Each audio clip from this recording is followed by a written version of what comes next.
When I was around 13 years old, I went to a grocery store. Now, it was just one of those regular big box grocery stores, and it was just a regular trip that happened almost every single week as well. But during this one visit, something really hit me. For us, we've all seen the desperate and heart-wrenching struggles of all those who simply want a better life free from war and conflict throughout the world, like Alan Kurdi, the 3-year-old boy who washed up on the Mediterranean shores.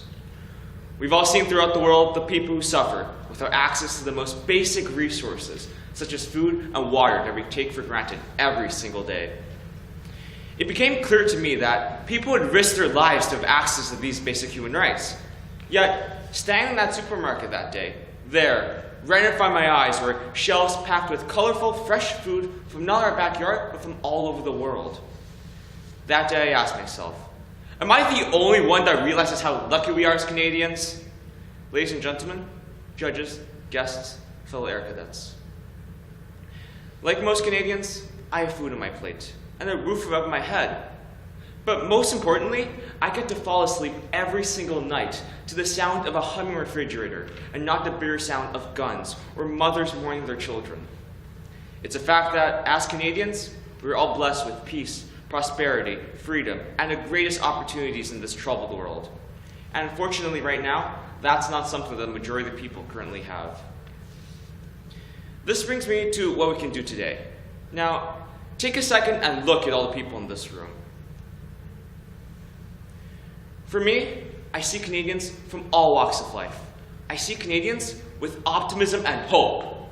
Hope for a better tomorrow, where we would never have to hear stories like Alan Kurdi's ever again, and a tomorrow where people from all walks of life can enjoy each and every freedom and opportunity.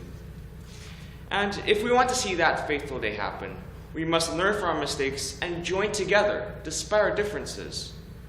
These two are really interconnected, since only by learning from our mistakes can we open up paths to a more prosperous future where nobody is left behind.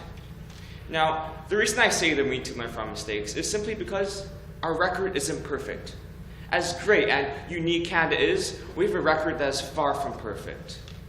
From the marginalization of First Nations, Métis Nations, and Inuit peoples to the brutal residential school systems, where children were forcibly taken apart from their families. The effects of these mistakes still persist even in our society today, as somewhere across Canada tonight, Indigenous parents would have to say goodnight to their children, crossing their fingers that they won't kill themselves, or that they won't be murdered along the highway of tears. Mistakes like these leave a shameful and bloody mark upon our history, and we must learn from it to ensure that something like this never happens again. Today, Canada has so far tried to learn from these mistakes and has become more different and more diverse than ever before. Former Prime Minister of Canada, Louis Saint Laurent, once referred to Canada as a place where people from different walks of life join their great talents together without merging their identities. And it's true, especially in today's ever-diverse Canada. Our unique Canadian diversity is reflected in every single aspect of Canadian life, from our friends, our neighbors, our people, to even our supermarkets. For example, walk down the multicultural section at Superstore, and you can find spices and traditional foods from all different countries, regions, and even islands across the world. From coast to coast, we speak hundreds of different unique languages, practice diverse, rich cultures, and love different people. This is what has made Canada so strong, and this is what will continue to keep Canada strong even during storms. At the end of the day, we are some of the most privileged people on this planet, and it's up to us to use that privilege for good. Canadians like you and I share a common responsibility to ourselves and to the world to help others when they're in need and to establish and protect peace. And as the next generation of Canadians, we must own up to that and do everything we can to ensure that that responsibility is fulfilled. To fulfill that responsibility, we need to help others, but most importantly, we need to respect others. These basic principles are what has made Canada so strong and unique today, and just imagine what it can do for the entire world. Today's complex inequalities, problems, and challenges go far beyond that of our ancestors.